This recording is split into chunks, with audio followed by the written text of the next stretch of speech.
Good evening, ladies and gentlemen. How's it going? Your host, Demigod Colt or Dan, and Z2 the Ack or Zach. Hope you all have had a magnificent week. Hopefully, you guys were able to catch our last episode. If not, welcome to On the Ball, where if it has a ball, we're probably going to talk about it. Definitely not talking about hockey then, because there's no balls in hockey. Which neither one of us really want to talk about hockey. Although Seattle has a hockey team now, Zach. So maybe you're going to have to pick it up, and maybe we will have to talk about it. I'm excited to watch any sort of sport in an arena. Sonics. Mariners games are cold, Seahawks games are cold, and usually rainy. So sports inside, I'm for it. Maybe you'll get the Sonics back someday. Probably not, but maybe. So guys, we just wanted to welcome you all to the show today. We do appreciate you that show up and are here. If you have questions throughout the show, please ask them in the chat. We'd love to answer those for you. We want this to be a unique experience, and we think that you being able to have a conversation with us and answer those questions is a way to have a unique relationship with you guys and make this show unique. If you're watching this on YouTube, please like and subscribe for more content from us. Go watch some of the old videos. We talk about a lot of different things. There's great conversations about Alvin Kamara and his training regimen in the first episode. We talk about Drew Brees. We talk about Justin Herbert and things that we've seen in him. We go through our whole NFL predictions, even Madden having the Cleveland Browns winning the Super Bowl. Probably not going to happen, but hey. Number 3 offense in football right now. Yeah, well, we can talk about that a little bit later because let's be real here. It's the Cleveland Browns. But a lot of good stuff in previous episodes. Go to YouTube, check it out. Just type in Demigod Colt or type in On the Ball, and it should bring it up. So, yes, we want to thank you guys who have supported so far. We have a really good show for you this evening. I'm going to pass it over to Zach, and then after he's kind of gotten to say what he wants to say at the beginning, we're going to jump over to the World Series. Cool.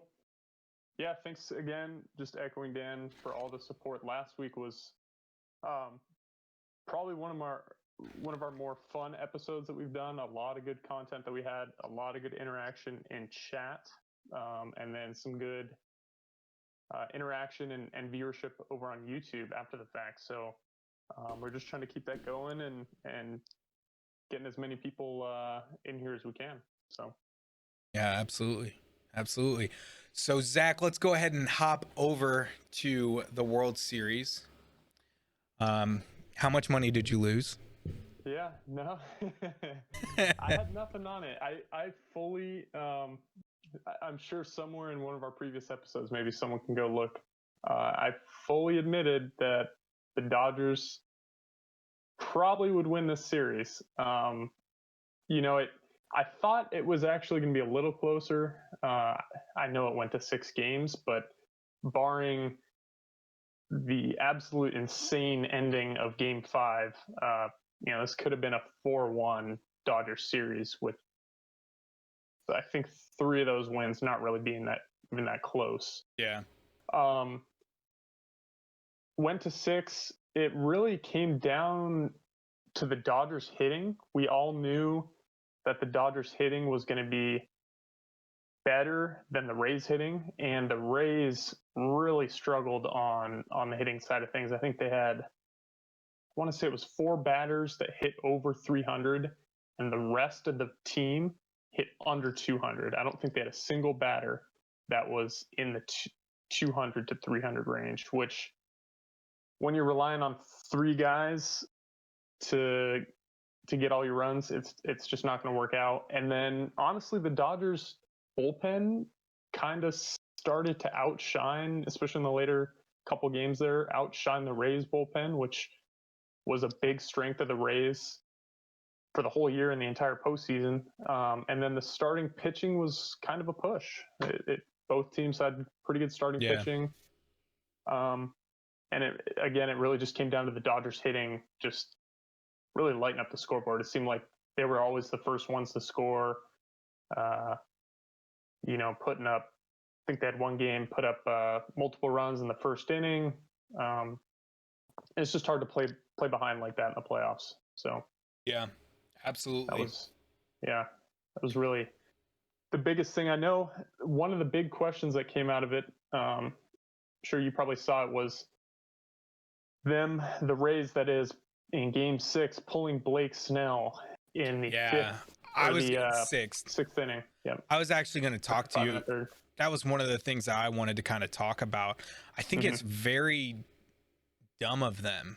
I think it's incredible. I understand that that's the way they've played, and that's what led them to their 40-20 record, and that's what got them through the playoffs the way that they are. They don't keep their starter in past the 6th inning, but rarely. Yeah. When your pitcher has thrown 73 pitches, has only hasn't given up a run, and has 9 strikeouts, don't you let him pitch there? Yeah, this is such a fascinating question to me, because one, I have some personal connection to this pitcher. Blake Snell and I played, let's see, this would have been back in 2011 or so on the same summer ball junior team. Yep. In high school. And I actually saw his brother on Instagram post. He was at the World Series, of course, supporting his brother. And his brother posted on Instagram a picture of the game and was like, how do you not let him finish that inning? And it's such a fascinating question because of all the analytics and all the numbers that say it was the right decision to take him out. He was just absolutely rolling that game. 9 strikeouts. And when you're a hitter and you don't really have anything going against a pitcher, and you see that manager come out and point toward the bullpen, you're just saying thank you, really. Yeah. You're saying, yeah, exactly. Thanks. Exactly. Like, I get to face someone else. This guy struck me out in my first 2 at-bats. I get to face someone else this time. Yeah. Thank you. But I'll play, kind of the other side of the coin here.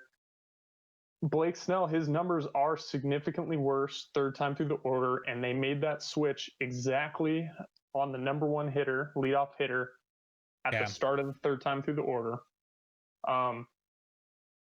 So I get it from that standpoint.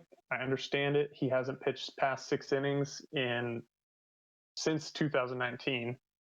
I think the biggest mistake, if you were to advocate for the move that they made, is they just brought in the wrong guy for him. Nick Anderson had, at that point, given up a run in 7 consecutive appearances in the playoffs. Oof. And his underlying numbers have been significantly worse over the course of the playoffs. His K percentage is down. Velocity has been up and down. So honestly, they just brought in the wrong guy. They should have brought in Diego Castillo, who's been their lockdown guy. I know he's kind of their de facto closer, and maybe they were thinking about saving him. He didn't even later play in the game, but exactly, and that's the point, is they gave up the runs, and then he didn't even get to pitch. So I think you have to bring him in there in that high leverage situation and let him face arguably the 3 best hitters on that Dodgers lineup, especially Mookie Betts, the first guy, I believe, doubled off of Nick Anderson. Scored 1 run. You got to have your best pitcher come in to face the best hitters on the other team. So I would say there were almost 2 mistakes in one decision there. One, arguably, you could have let him continue to pitch. He was on a roll. And 2, you decide, okay, you're going by the numbers. Okay, you can live with that, but you brought in the wrong guy. So I think I saw somewhere where, like, one pitcher, I think it was Tyler Glasnow, pitched like 112 pitches the first game. Yep. And he was in 5 innings, and they took the guy out at 70.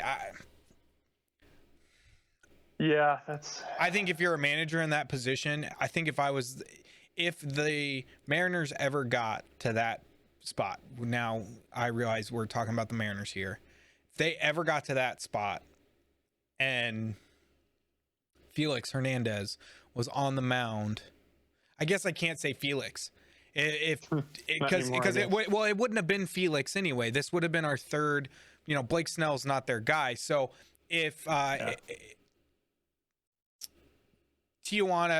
Taiwan Walker was on the mound, and he was 5 innings in, giving up 2 hits and had 9 strikeouts and 73 pitches, and our manager walked out there, I would be booing so hard. I don't care what the analytics say. And you just compared a pretty mediocre starter to a former Cy Young candidate. Well, not comparing the two, but that reinforces your point of there should be some outrage, especially if you're a Rays fan. I think you had to at least give him another batter. I mean, he gave up 1 hit. Mookie Betts, I want to say it was 0 for 2. He was 0 for 2 at that point. I think he might have been 0 for 2 with 2 strikeouts. I might be wrong there, but that's such a tough decision. And he had 2 strikeouts. Yeah, he had struck out both times. Yeah, so he was 0 for 2 with 2 strikeouts off of Snell to start that game. Man, they made arguably the wrong decision in hindsight. We'll kind of put that in air quotes, and then they compounded that with bringing in the wrong reliever. So it really was a multiple mistake decision. Yeah. In just one simple change like that. An interesting point that I heard about earlier in the World Series that you and I didn't really talk about, and we probably should have talked about it last week, and maybe we couldn't because I don't think Game 2 was maybe over after we had watched last week. But there was a stat that I saw. I was reading some article or listening to ESPN one day while I was working from home, and it said that the team that loses Game 2 has a 19% chance to win the World Series. That's crazy. And if you think about it, the Dodgers lost Game 2. Right. They did have I wonder, was that with a 1-0 lead or was that just... that was with a 1-0 lead from my understanding of it. Interesting. Yeah, it's crazy. I don't know. At that point, the series is tied 1-1. I guess they're taking into account momentum or something like that. But yeah, the Dodgers... That's why when you get to a 7-game series like this, baseball's a little weird because especially this year they had the 3-game series, 5, and then 7-7. When you get to these 7-game series, the better team usually wins out, and I think that's just what we saw here. The Dodgers were, I think most people knew start of the year and coming into these playoffs, they were the powerhouse, especially after that Mookie Betts trade that they brought him in and had a full year with him. Gotta say it was a great move by the Dodgers. I mean, they built a roster that was solid. So there's 3 more things on this that I kind of wanted to talk about. The first one is kind of a cool little tidbit, and maybe we'll get him on. I may have to, after the political season, I may try and see if I can't get him to come on and do like a little interview with us, pre-recorded interview that we can make YouTube only content. But one of my friends actually has a streak going on of World Series appearances. He has been to the World Series 15 years in a row as a fan. Wow. And this year was no exception. He has like this whole scheme on how he gets, not scheme, but this whole system on how he gets World Series tickets. He wrote the commissioner basically asking for a excused absent to not hurt his consecutive streak. But yeah, he's been he ended up going to Arlington. He was at the game on the 21st, I believe. He was at the game. Okay. And yeah, just a really cool story. He's a really cool guy. His name's Pete. He's a great guy. Huge Cubs fan. He actually has really great tickets for the Cubs. He has season tickets for the Cubs, and and we sat there when watched the Mariners win the whole game or be ahead the whole game and give it up in the 7th. Typical Mariners. But yeah, he's just a great guy. My second one is Corey Seager, MVP over Mookie Betts. How do you think Mookie feels about that? And do you agree with the decision? Gosh, I think we all know MVP awards are just votes. Don't exactly stand for what the name suggests, most valuable player. I think it's very much an in the moment decision. And to be fair, Corey Seager did, I want to say, have 9 home runs. 8 in the postseason. 8. Was it 8? Yeah. Okay. 8. Or was it 8? So that would have tied the record had Randy Arozarena, the surprising rookie on the Rays, not hit 10 this postseason. So Corey Seager had a fantastic postseason, but Mookie Betts is the most valuable player on that team and arguably the second most valuable player in all of baseball. From his defensive plays and in right field to his timely hitting to his base running. Yeah. Corey Seager might have put more balls in the stands, but I think Mookie Betts is obviously the more valuable player on that team. That's my view on it. I think Mookie Betts. I think the Red Sox will be kicking themselves for getting rid of him. Yeah. And I think that will be one of those trades that goes down as what a horrible decision we made. I just think I think that's the way it's going to go. Pretty light package that they got in return for him, in my opinion. I thought it was good. And then the other one, the other thing that I had is, and this is kind of the COVID-19, touch point that is really touchy-feely for people, but touchy for people. But the Turner, I think his last name is Turner. Justin Turner. Turner being on the field hugging Clayton Kershaw, who has 2 young kids, and being next to a teammate that had recovered from cancer. Like, he was literally in a picture right next to him, not wearing a mask at all. I know there's things that say that, like, and not to be political on this show at all, like, I'm not trying to be that, but it's one thing to not wear a mask when you don't have it, but you're supposed to be quarantined, and he was on the field without a mask. That's a little concerning to me. I don't know. Yeah, it's a tough situation because you just had a arguably once in a lifetime experience, and they're telling you can't go celebrate with your teammates that you just spent the entire season with. Very I get tough. it. I get it. I don't know what I'd do there, but the alternate viewpoint I'd bring up as well. Maybe it was, probably irresponsible for him to go on the field, especially without a mask, after the game. But his test came back positive mid-game, and they removed him, I think, in 6th or 7th inning, something like that.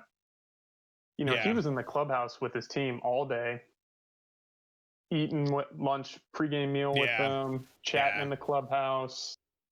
I don't know, maybe they got a workout earlier in the day and hit the showers before the game, just to clean up a bit before the game. Playing catch, talking in the dugout, sharing sunflower seeds in the dugout. Yeah, it's who knows what impact this could have had. Yeah, damage could have already been done, and yeah, it's true. It's just a very weird situation, and a interesting thought as well is, how many of those guys would now test positive, although we haven't really heard anything, would test positive, the day after or 2 days after. And where would this Rays Dodgers series be if there was a game 7? If, 5 of the Dodgers guys Yeah, for real. Just a weird situation. I wouldn't have expected it to how weird the year's been to end any other way. So, well, the thing that was interesting to me is now the Tampa Bay Rays are quarantining themselves. They're going on 14-day quarantine, so I saw that. But yeah, interesting season. Obviously shorted. You think there should be an asterisk next to this championship? No, I really don't. People say that about this year, but when you come into each season, the rules are understood from the get-go. It was known what the playoffs were going to look like. Every team knew it was going to be a 60-game season. Every team had to prep and prepare and game plan around that season and the expanded playoffs. So they were the best team this year. Everyone was playing under the same rule set. It's just a different rule set this year. That's all. Yeah, so for sure. All righty. Well, I think we hit on the MLB pretty good here. The World Series pretty well here. We will be as we start progressing. We'll be looking at an off season. I'm sure we'll talk about the off season here. Some basketball. We'll start talking about that. We've got some trade rumors in basketball already heating up a little bit. So we'll have things to talk about further along when it comes to MLB and. But for now, we're going to transition over to the NFL. So we've got a couple predictions, and we can kind of just talk through those predictions and the games that really caught our eyes and the things that caught our eyes. So first one up, Eagles versus Giants. We both picked the Eagles to win. Of course, they won. So we're both 1-for-1 there. Something to note. The leading rusher in that game of both teams, Daniel Jones. 4 carries for 92 yards. We had that infamous 60-something yarder that he tripped 82. On, right? It was 82 yarder. Yeah. It was an 82 yarder that he tripped and fell. Yeah. The ghost got his shoelaces. But fun fact, he runs 21 miles per hour, faster than DK Metcalf. So the question is, if he intercepted a ball... I don't know about that. No, it was Lamar Jackson that they. How fast was DK running on that chase down? They did the same little miles per hour fancy gadget thing that they do, and DK got up to like 25. I think. Oh, he did. Okay. Yeah. Okay. Fair enough. But 21 is moving for Daniel Jones. I didn't picture that. Well, you put Lamar Jackson and Daniel Jones next to each other, and you're gonna tell me that Daniel Jones can run as fast as Lamar Jackson. Now, albeit we may not have seen Lamar Jackson's top speed, but at the same time, you're still talking about Daniel Jones running 21 miles per hour. That's just insane to me. That's just insane. Yeah. These guys are athletes. Big day from Carson Wentz. No interceptions, 359 yards for 2 TDs. We both picked the Eagles to win this game. I think we know kind of what they have. I'm still going to stand by that comment that we may actually have a division winner that's 5-11-1. Or sorry, 5-10-1. Because the Eagles really didn't look that good. They're getting healthier, but they didn't look that good to me. Yeah, they almost lost this game. Yeah, so. They did. Yep. Moving on, we both you said the Lions, I said the Falcons. You won that one. Wow, another 1-point game. Yeah. I forget who it was. Oh, Todd Gurley ruined that game for him. I saw on the news that Matt Ryan said don't go into the end zone, and he tripped and went into the end zone. Another trip, man. Those freaking ghosts that just come out of nowhere. It must be October or something. He kind of got spun around by a potential tackler and then didn't realize where he was and kind of just fell into the end zone, it looked like. Yeah. I didn't really watch much of the Lions game, honestly. Lions-Falcons game. I watched a few moments of it and then kind of moved on. We both said the Browns were going to win this game. And honestly, it did not look like they were going to win this game. I thought Cincinnati was going to just walk away with this game. Joe Burrow playing incredibly well as that rookie quarterback, 406 yards, 3 TDs, just lighting up the Browns defense, which is interesting to see considering how well their defense had played in the past few weeks. The question that I kind of go into, and I think Browns fans will feel this way, is I don't know how much they can really trust this team. I don't think that this team is trustworthy. I've touched on it a couple times now.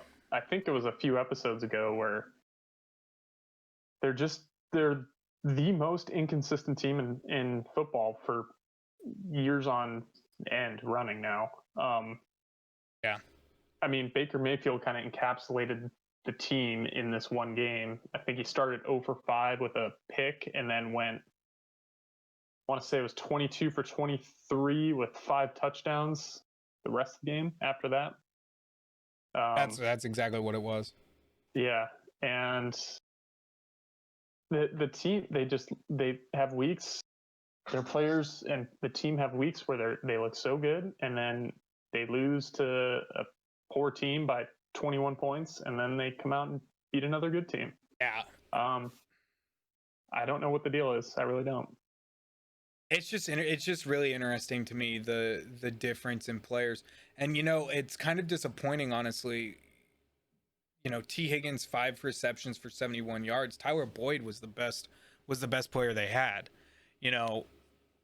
I looked at I actually picked up Tyler Boyd in my fantasy because he's actually been the best target for Joe Burrow.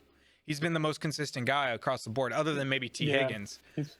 Tyler Boyd's their slot receiver. Rookie quarterbacks love you typically love their tight end, love their slot receiver. It's just a safe play for them.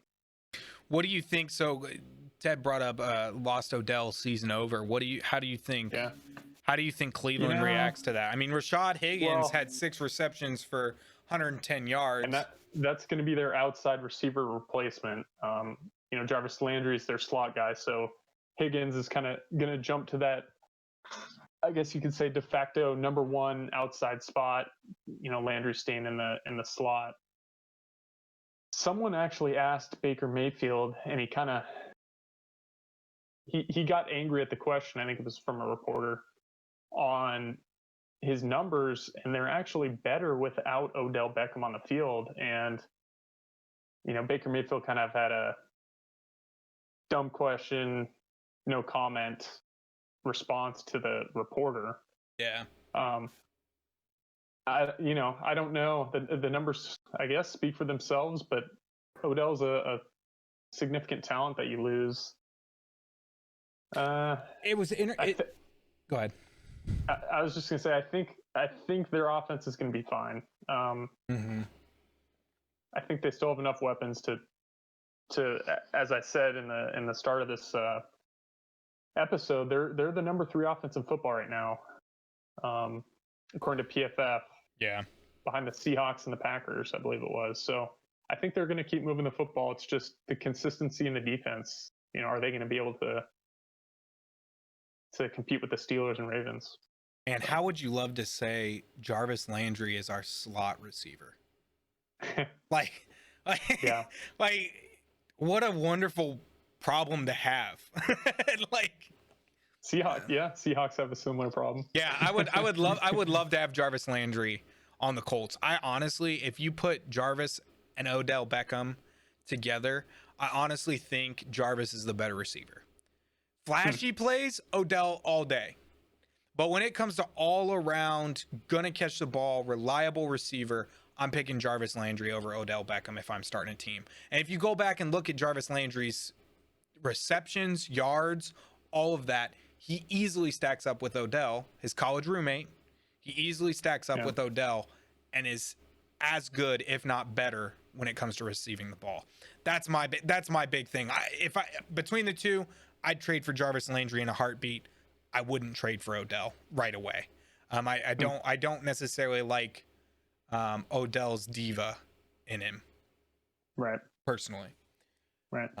And they're, actually, just to bring up this comment for this team specifically, but also in the NFL as a whole, I saw, just scrolling through Twitter one day, Richard Sherman, I want to say it was a podcast, maybe with someone on PFF, can't remember, but he was commenting on the Panthers situation and how they were kind of have been a bit of a surprise. Teddy Bridgewater spreading the ball around.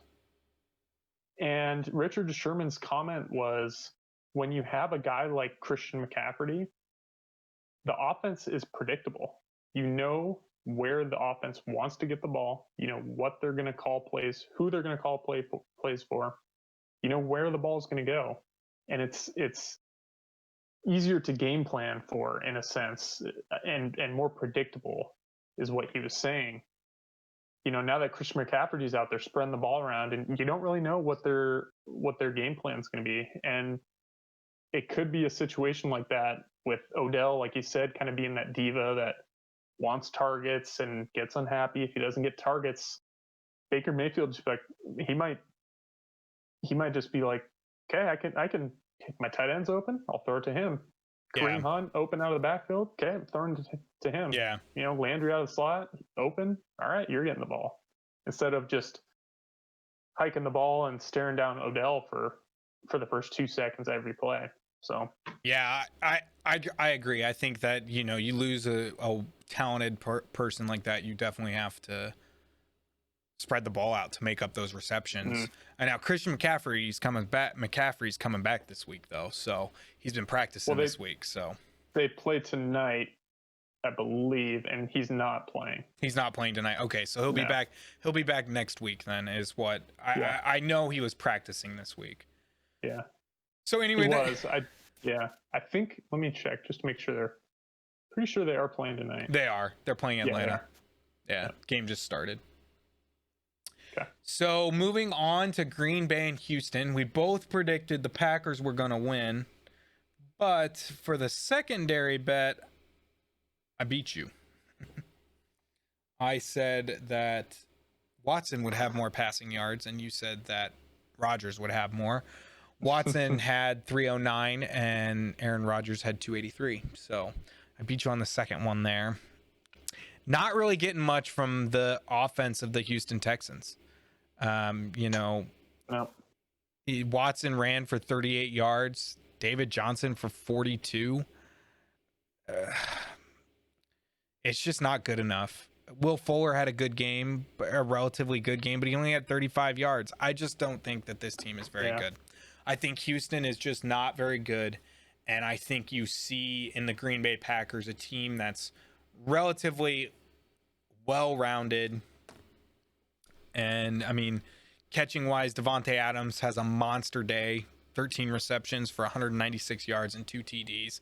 I mean, it doesn't get much better than that unless you are Tyler Lockett with Russell Wilson throwing you the ball. But yeah, I mean, I saw there's already some trade rumors coming out of Houston.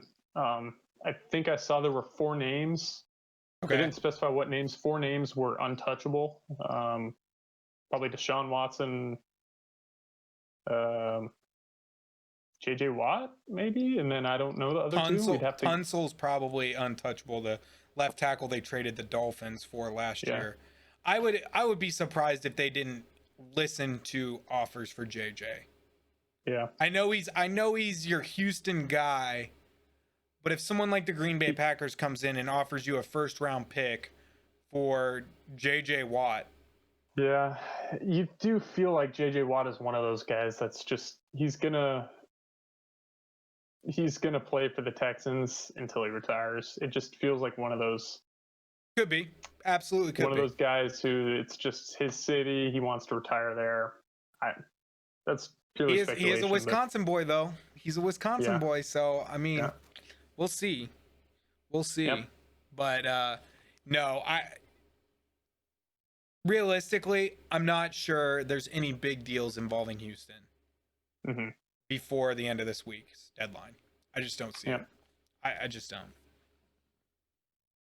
Which that deadline comes up Wednesday of next week, I think, is the deadline day? Tuesday or Wednesday? It's Tuesday it's Tuesday or Wednesday. It'd be interesting. It'll be interesting to see what Green Bay does. And what Houston does, for that matter, if they do a fire sale. And I think they're definitely there for it. Let's see here. Next game was the Saints and the Panthers. We both picked the Saints to win. Again, closer game than we thought. I think both of us thought the Panthers would be not a good team at all, and they're surprising people. Drew Brees had a good game, 287 for 2 TDs. Alvin Kamara had a strong game. No Michael Thomas. Still no Michael Thomas. So yeah. I mean, they found a way to win, but no Michael Thomas. Teddy Bridgewater's playing good football. Yep. You're excited to see that, especially after the injury he had. What was that, 3 years ago? Yeah. Sounds about right. Had to been kind of cool for Teddy to come back though and play in the Superdome, Mercedes Superdome too. So I saw there was a quick instance where I think he got tackled on the Saints sideline, kind of pushed out of bounds. He kind of carried him as he was running and just ended up going and sitting on the bench next to Drew Brees, which is kind of a funny moment. That's awesome. I like it. Yeah. I like it. So hopefully someday we can get Drew Brees on this. That would be awesome. Yeah. He's a Boiler from Texas, actually, and then came to Indiana to play at Purdue in college. So kind of cool. Moving on. Both picked the Bills to win. They're playing the Jets. This game, honestly, was a lot closer than if you're a Bills fan you want to see. Especially with the Jets being 0-7, you kind of want to see your team just blow them out of the water. But it wasn't even this game that was the headline for this game for me. The headline was, did you see what Trevor Lawrence said when asked about the Jets being potentially the number 1 pick? Yeah, kind of like, I'm going to assess my options. Yeah, exactly. Yeah. I wonder what, you got to wonder what will happen to the Jets. Have they given up on Sam Darnold? And actually, I've seen this trade rumors that Sam Darnold may be on his way to the 49ers. That potentially the 49ers could be trading for Sam Darnold. I don't understand that one because you've got Jimmy Garoppolo. It's a weird one. But USC guy coming back to his stomping grounds might make sense. Interesting. So I don't know. This game I caught some of this game. This was on Sunday, correct? Yeah, it was a Sunday game. Yeah, I think I just caught some of this game. But Josh Allen, 43 pass attempts, no touchdowns, did rush the ball. It's actually looks like the top rusher on his team. Yeah, he was. He was the top rusher of the game. Yeah, by 1 yard. But he's had a couple consecutive weeks where he's looked shaky passing the ball after, arguably top 3 MVP run for the first, 4 or 5 weeks of the season. So you just hope that the Bills can figure that out because they're going to win that division and most likely. And if they want to make a playoff run, it's going to start with him. So one of my favorite sayings in football are, they are who we thought they were. And it kind of feels like the Browns and the Bills are trying to convince us that they are who we thought they were. Yeah. Okay, so this one we were divided on, and frankly, I gotta admit, I did not think Washington was going to destroy the Cowboys. It is amazing to me how much of a difference losing Dak Prescott is. I will still sit here and tell you I do not believe Dak Prescott is worth $40 million a year. But this is just pitiful. This is just not real good. bad. If you're a Cowboys fan, you got to be prepared to just give up this season and hope you get a high draft pick and pick somebody. I mean, Ezekiel Elliott, 12 carries for 45 yards. Yeah. And honestly, for me, go ahead if you were finished that thought. Again, I come back to where are my flashcards? Where are my flashcards? Let's see here. Okay, so I got my flashcards here. I'll actually hold them up to the camera so you can see them this time. And again, Ezekiel Elliott ran the ball 12 times. That's just not enough. Again, not enough. He's averaging 3.8 yards. I understand that Dallas's offensive line is literally decimated, but you have one of the best running backs in the game. Literally one of the best running backs in the game, and you can't get your stuff together. Andy Dalton, 9 for 19 for 75 yards. He was sacked 3 times and threw 1 interception. Yeah. You are his numbers there. He did get he had a brutal hit on him and got taken out of the game. Hopefully he's okay. I think he is, but do you want him to be okay? His quarterback rating is 36.1. And I understand that we're not, we don't need to look at that, but I'm sorry. Philip Rivers walks up and puts up 9 of 19 for 75 yards. If Jacoby Brissett is not in the game and playing the next week, I'm marching down to Lucas Oil or not Lucas Oil, but down to the training facility and drug testing freaking Chris Ballard because something's wrong here. This feels like a situation, like you mentioned, there's still talent on this team. They've got Amari Cooper. They've got CeeDee Lamb. They've got Ezekiel Elliott. Skilled receivers. Amari Cooper, Michael Gallup, CeeDee Lamb, obviously Zeke Elliott. They've got skill on this team, and it just feels like there's something deeper. Whether, we've already heard the rumblings with the coaching staff and the players and the rifts between them. It feels like something where there's just a lack of excitement and will from this team to even just play and let alone perform. So I think Jerry Jones might have to pull the plug on this, Mike McCarthy thing pretty quick here. Just say, let's get Dak back and let's get a full reset on this team next year. Because I was going to mention before I almost cut you off, I was going to mention this team, I know the Jets have not won a game, but this Dallas Cowboys team at 2-5, even without Dak Prescott, is more disappointing to me than an 0-7 Jets team. Because we kind of knew the Jets were going to do that. But who's on the Jets? Realistically, who's on the Jets? Can you name any of their players? Other than Frank Gore and Sam Darnold. Yeah. They do, to be fair, it's Denzel Mims, their rookie receiver, just came back for his first week. Had like an unreal combine. So there is some hope maybe at the wide receiver position there for them. They need a quarterback to throw them the ball, but the Cowboys team to me is just more disappointing than the Jets. It's just a real lost cause for this team right now. It just infuriates me because it's not like Mike McCarthy is a bad coach. Like, he knows what he's doing. He's won a Super Bowl. You're a Super Bowl winning coach. Figure it out. Your defense is terrible. You're a defensive minded coach. Your defense is terrible. What are you doing? And then again, 12 carries for 45 yards. That's just not enough. If you lose Dak Prescott, Ezekiel Elliott needs to be having 20 carries a game, minimum 20 carries a game. Yeah. Even if he's averaging, that they're behind from the get-go. It's hard to run the ball when you're behind. So. Oh, I get it. They put themselves in an awful hole. It was 22-0 or 22-3 at half. I get it, but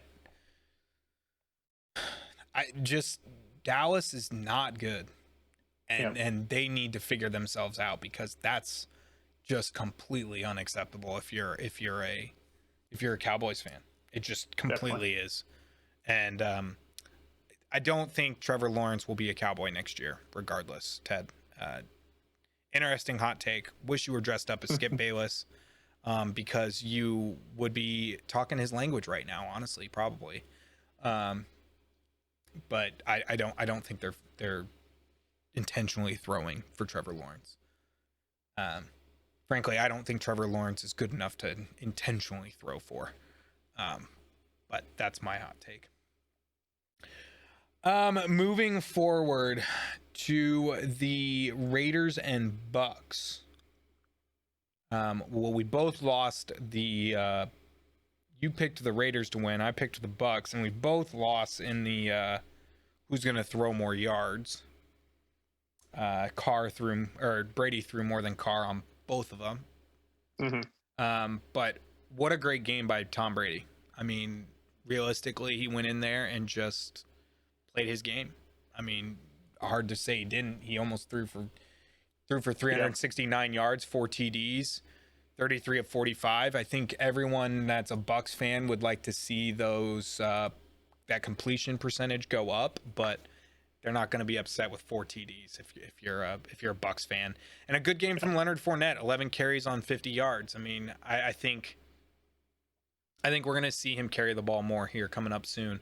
And that offense is only going to get more dangerous. They just signed Antonio Brown to a 1-year deal with a maximum of $2.5 million on that contract if he gets all of the incentives.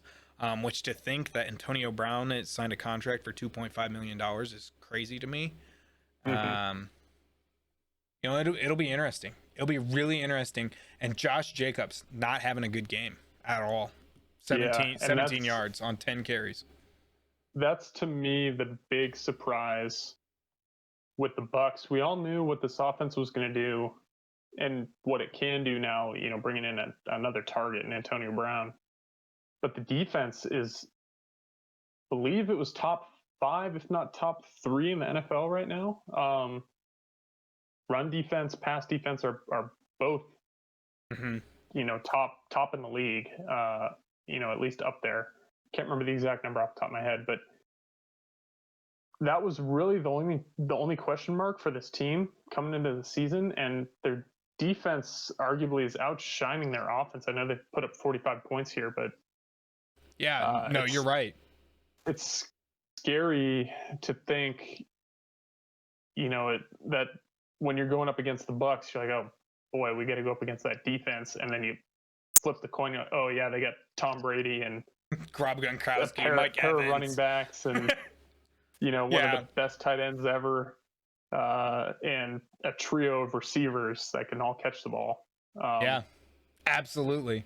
They might be the best team in the NFC right now. And that goes down to the predictions. That's why I said that I don't think they'll win the division, but I think they'll be in the Super Bowl, and I think they've got a really good chance if this defense continues to play the way they're playing, and Tom Brady can keep it together.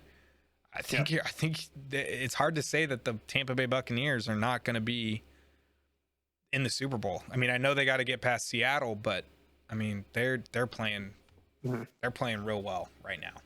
Absolutely real well. So I mean, that's kind of where I'm standing on them. I thought it was a great game by Brady. I thought I was disappointed in Las Vegas.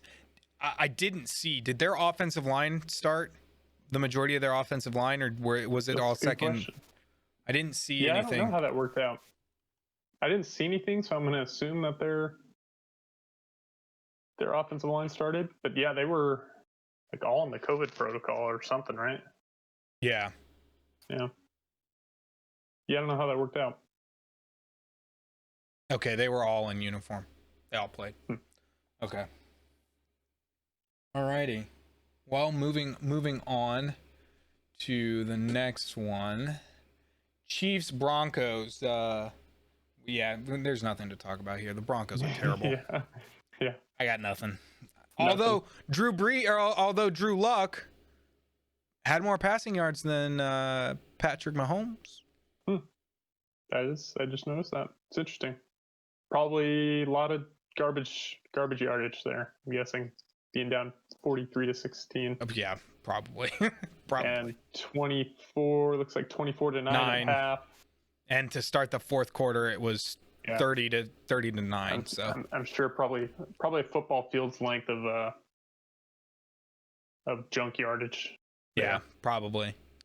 And then we go to the 49ers and Patriots. We both said the 49ers were going to win this game. Yeah. Cam Newton looks bad. He's a bad player right now. He does. And this game just solidifies to me, I think what we should do this year is take the NFC East and tell them all, sorry, we'll see you next year, and just let all 4 of the NFC West teams in the playoffs. I'm game. Let's do it. Let's do it. I'm game because they're obviously the best division in football. Realistically, they are the best division in football. It's rough, man. This division, I say it's rough because I'm a Seahawks fan, but gosh, Cardinals, Rams won. Rams beat a very good Bears team. 49ers. Are they a good Bears team though? Because they've got a top defense and a suitable offense, kind of like one of those Bear teams of old. Not really your standard NFL team that you'd see nowadays, modern NFL, but they're 5-2 and see just about at the top of that division if it weren't for the Packers.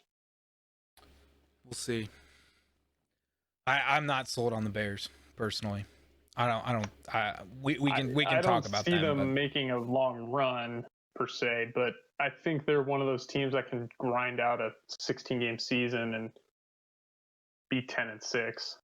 Okay, that's fair. Yeah, it's fair. Yeah, I mean, the Patriots just don't look good.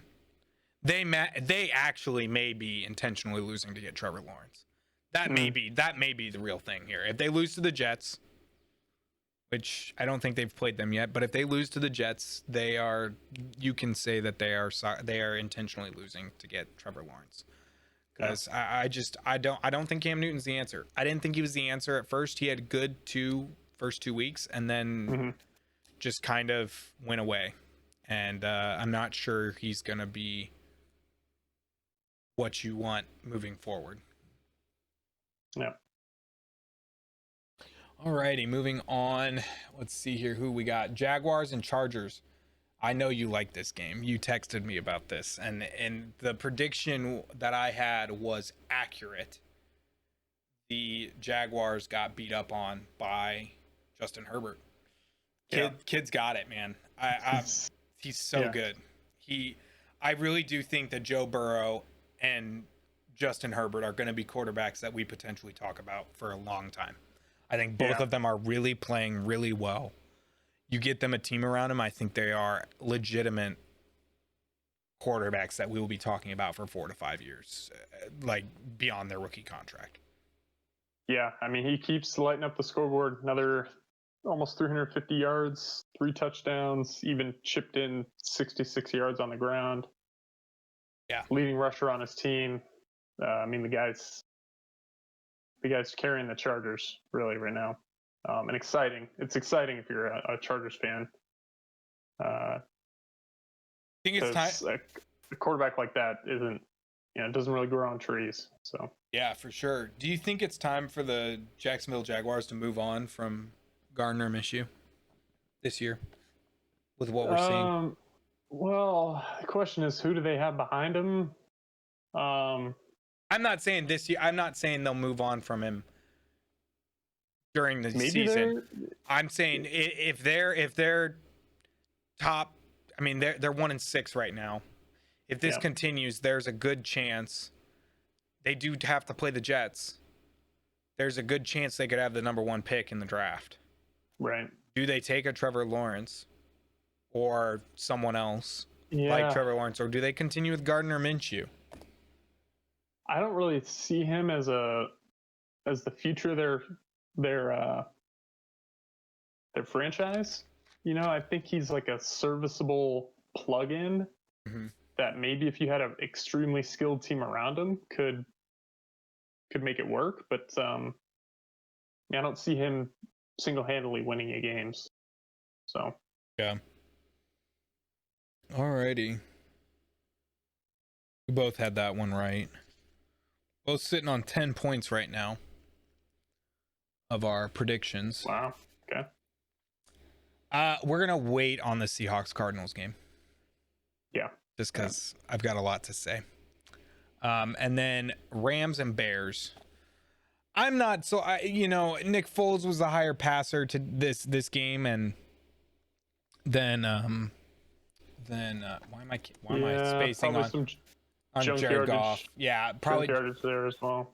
I'm just gonna stand by the point that I do not believe that Nick Foles is a good quarterback.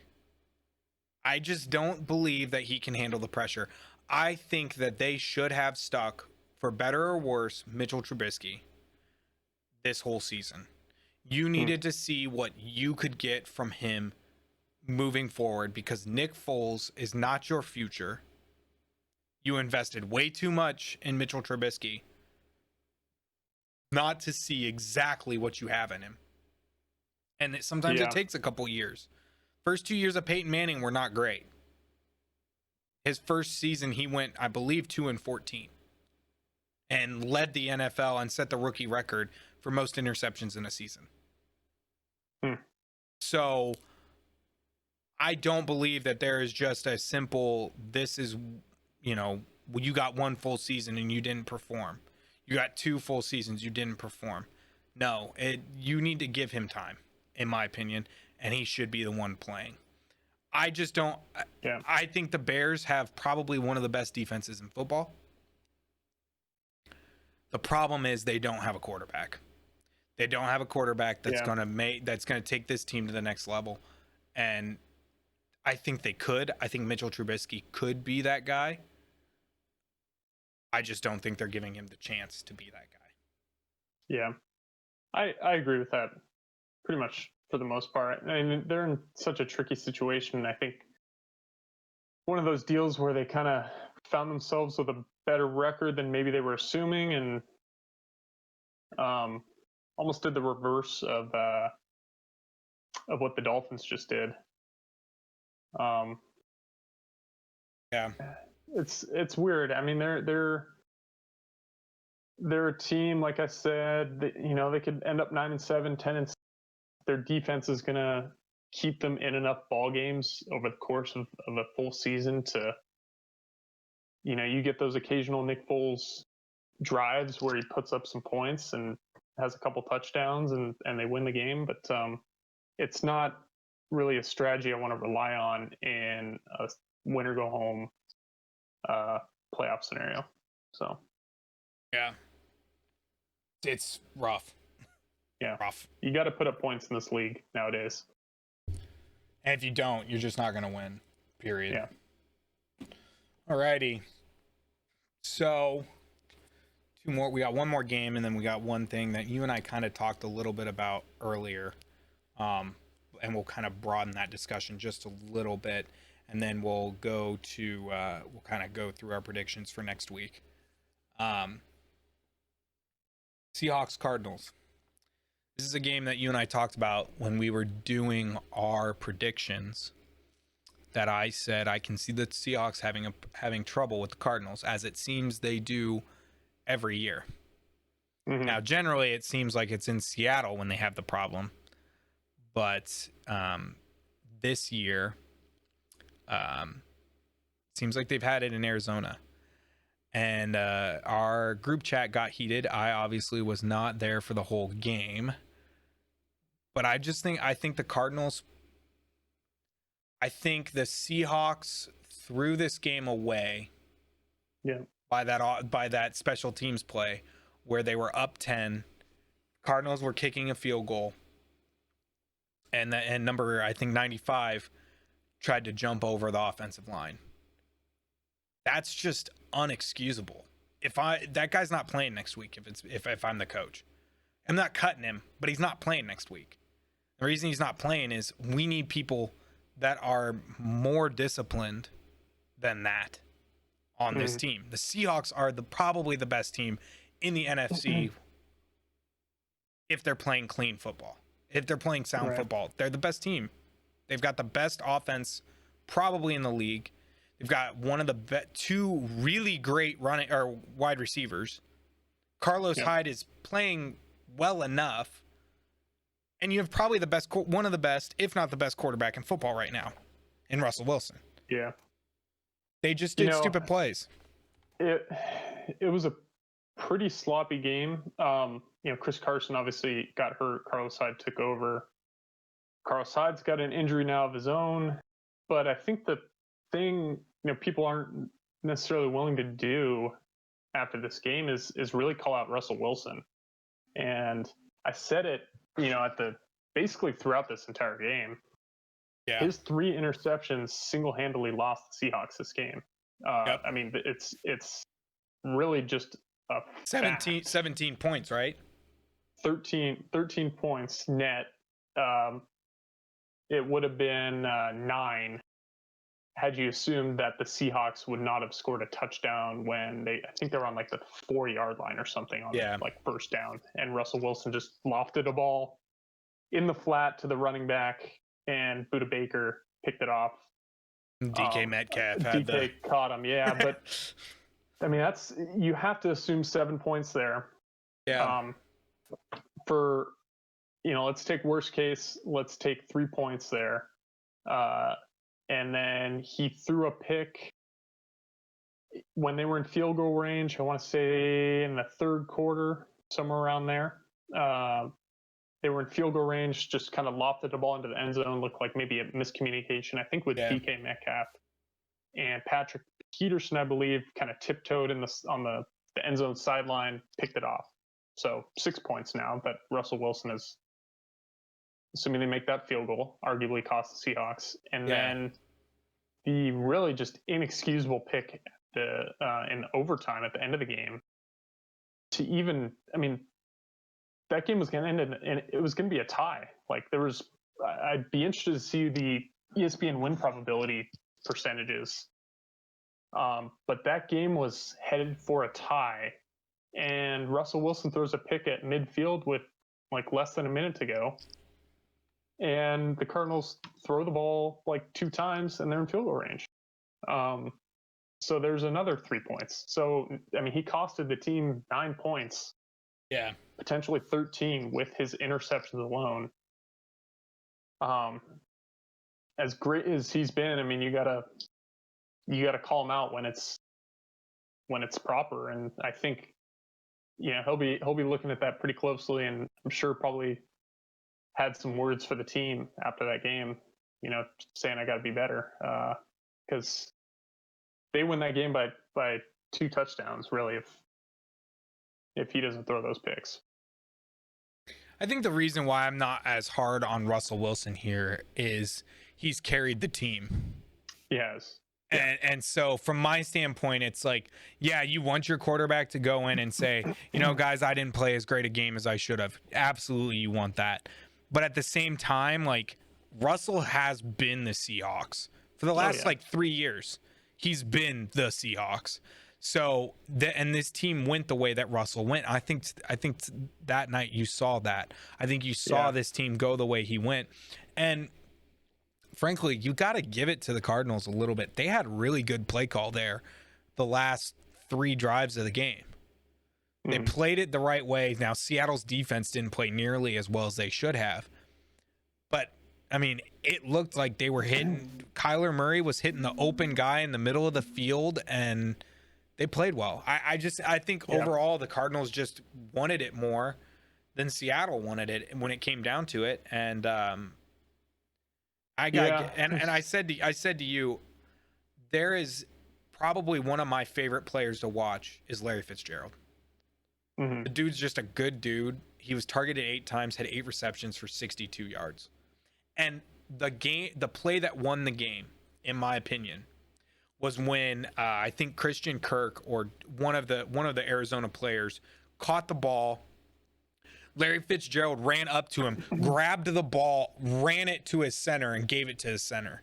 Yeah, if he hadn't have done weeks ago as well. If he hadn't have done that, Seattle would have won that game, or it would have been a tie.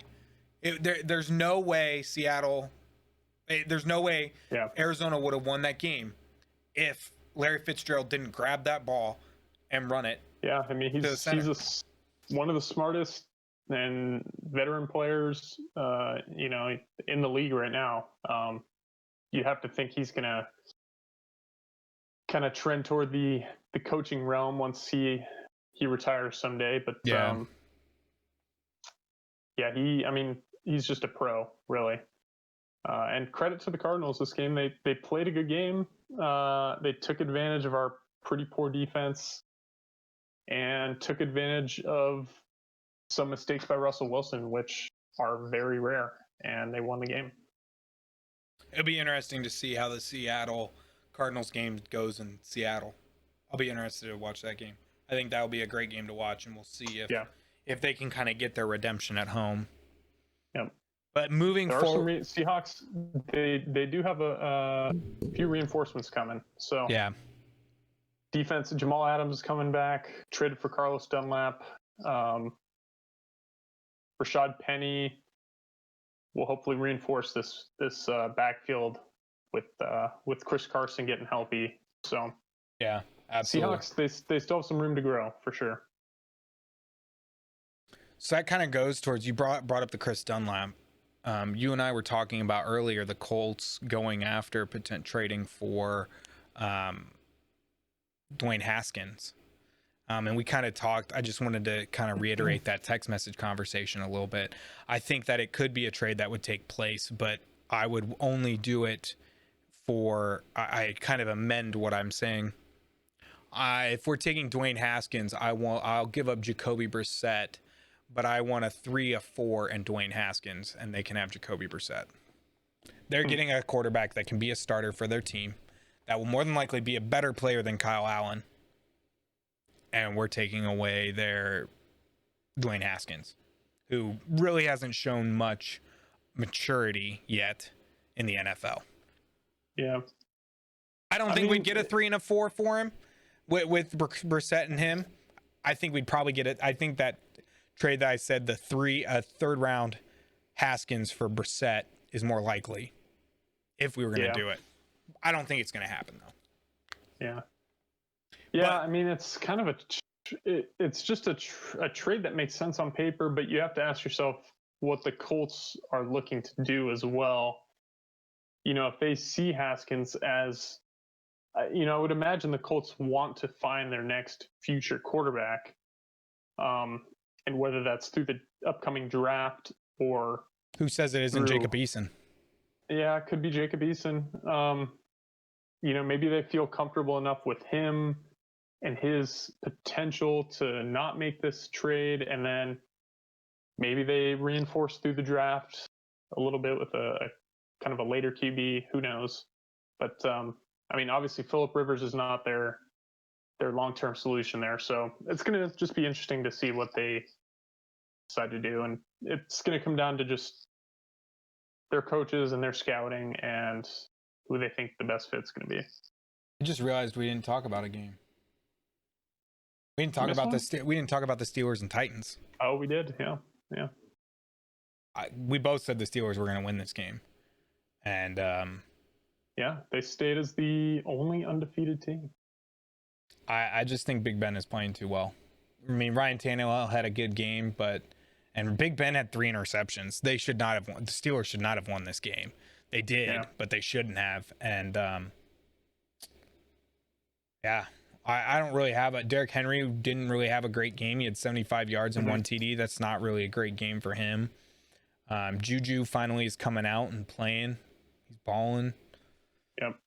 I don't know. There's not much to talk about. It was a great game. I did watch a portion of it, hoping that the Steelers would win, and they pulled it off. So, I think this game maybe turns out different if Tennessee doesn't fall into I think it was a 24-0 or 24-7 hole at halftime. 24-7 at half. Yeah. Yeah. So, that surely took away from probably their game plan with Derrick Henry. Yeah. Had to air it out with Ryan Tannehill more than they wanted to. But I will say, you are seeing, even though he had a 104 rating, he was 18 of 30. That's kind of the Tannehill I remember from Miami. So, I think it'll be.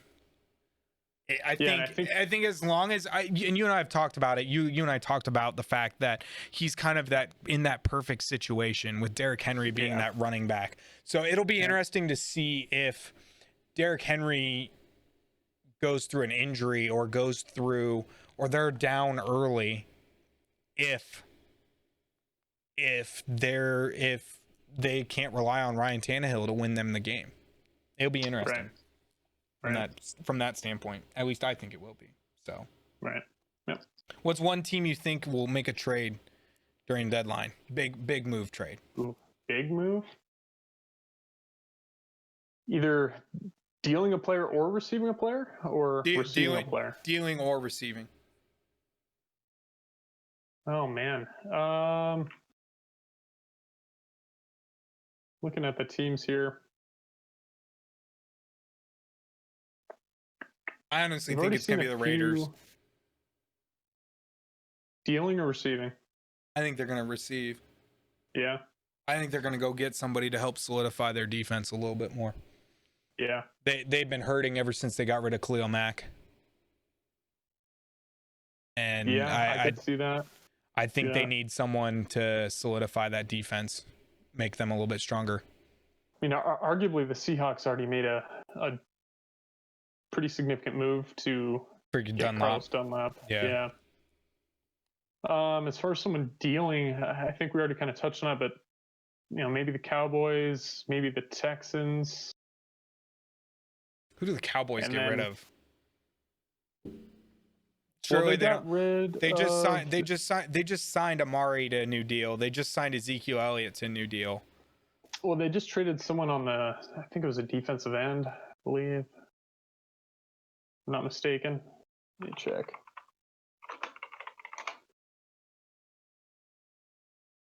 Is that the Cowboys? Yeah, they traded Everson Griffin to the Lions. That's right.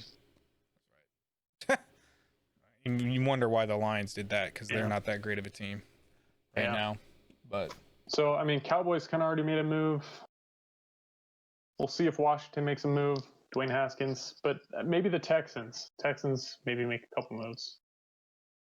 It'd be interesting. To see. I think they'll definitely, as we've stated before, I think they'll be sellers before they're buyers in this. Actually, one name I did see is Von Gilmore with the Patriots.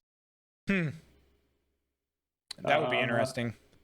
Arguably top corner in the league. Yeah. Maybe he's on the move. I think if I was the Patriots, I think I'd hold on to that and wait until the offseason.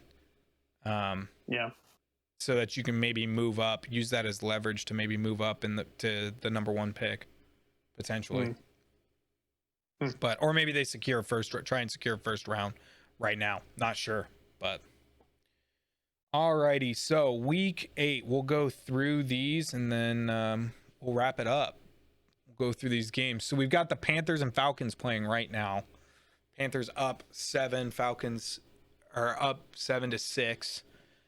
They are at they're at Carolina. Where are you leaning? Yep. I think the Panthers pull this one out. 7-6 at the moment. Just for drama, I'm going to say the Falcons. All right.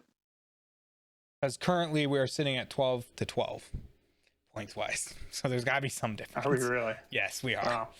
Wow. Patriots versus the Bills. I got to go with the Bills here.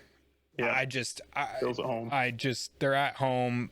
Although they're playing the Patriots, I just don't think the Patriots are going to be that good. I don't think Cam Newton is the answer. Titans Bengals. I think I'm taking the Titans here. Titans there, yep. They are in Cincy though, so yeah, it's home field kind of this year. You sleep in your own bed, but no fans. Raiders and Browns. No, I'll take the Browns here. I'll give them 2 good weeks in a row.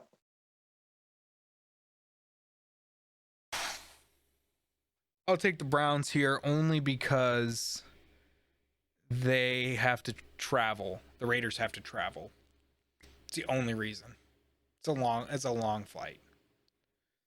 Colts and Lions in Detroit. I gotta take the Colts here. I don't think the Lions are a very good team. Colts are getting some of their weapons back as far as Michael Pittman. Darius Leonard is supposed to play this week.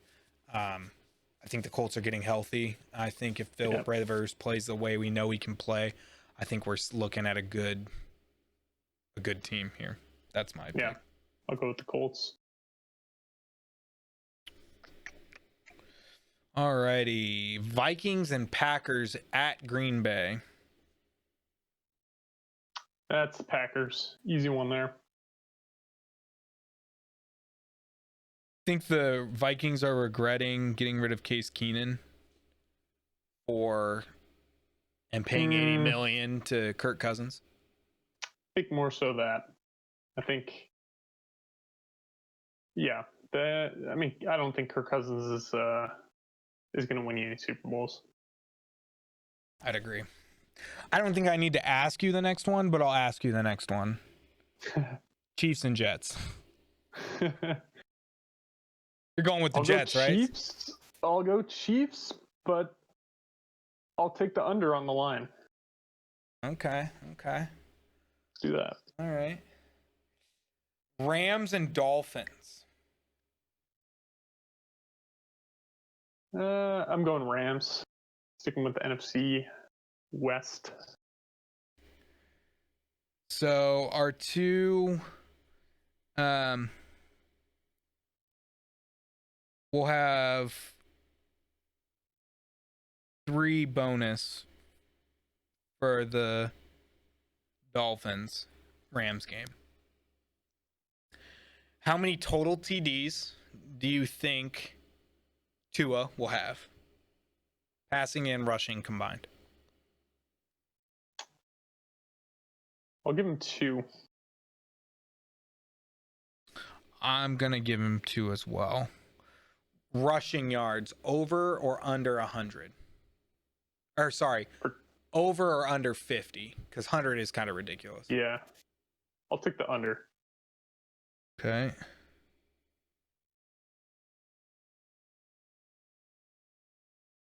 Over or under 250 yards. 200. We'll go. Yeah, over under 250 yards passing. Take the under. Ooh, I'm gonna take the over. I think he's gonna light it up.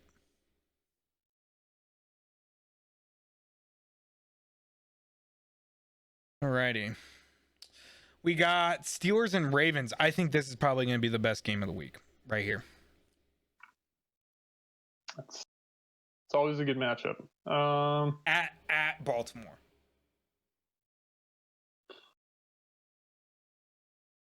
I think Steelers take this one. Stay undefeated. I think they do too.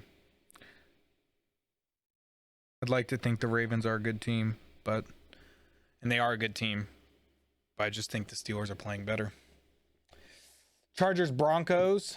I think this is an easy one as well. Chargers for me. Yeah, I'm all for the Chargers. I think the better quarterback wins, and Drew Lock is not the answer yet. Here, 11 Saints and Bears. I have to go Saints here. I think Michael Thomas is back this week. It looks pretty doubtful. He practiced for the first time in like a month in limited capacity today. Today's Thursday. I don't think that's enough time for him to get ready for Sunday. And then I'm going to take the Bears, actually. Okay.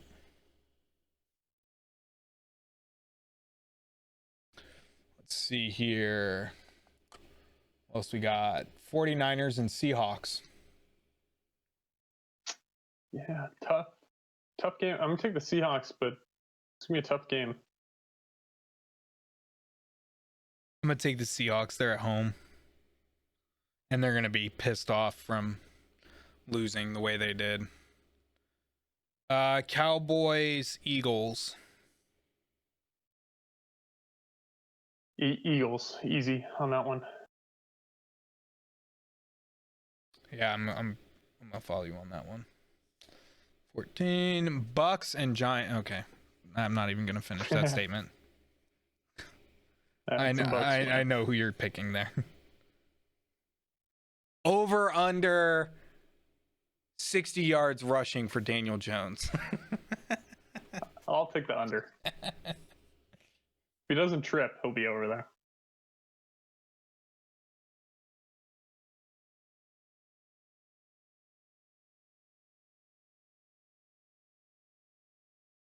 I'm taking the under on that one too.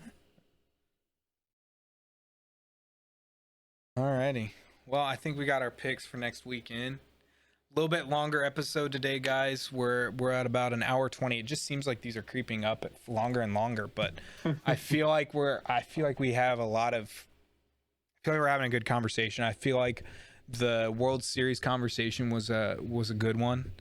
And I feel like talking about the NFL, I think maybe we go back to not talking about every game potentially, and we go back to the kind of talking about our standouts.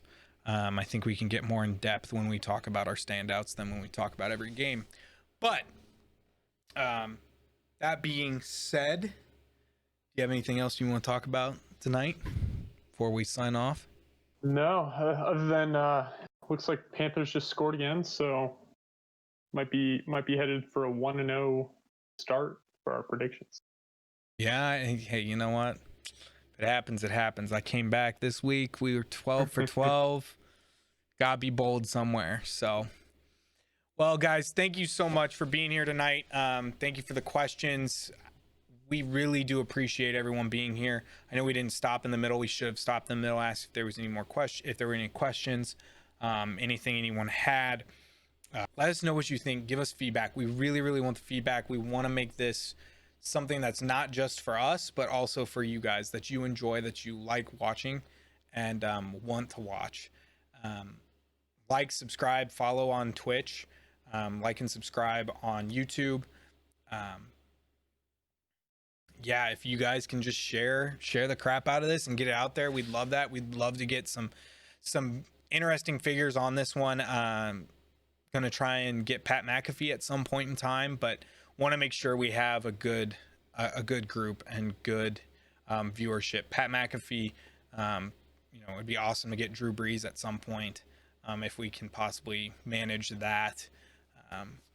Who knows who we'll be able to get, but want to thank you guys for watching. Thank you for supporting. Really do appreciate it. I'll pass it to you, Zach, and then we'll kind of sign. I'll kind of do the other sign off. No, we appreciate everything. I know we want to keep the momentum going. And then we did miss one question here. We got, looks like a new viewer, Sinista, on what's your opinion on one-time passing through the middle?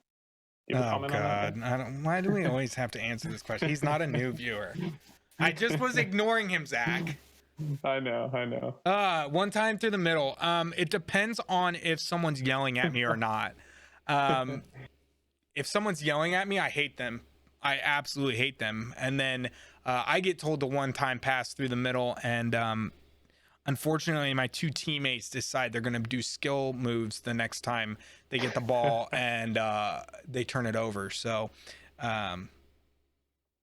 if they wouldn't do it, then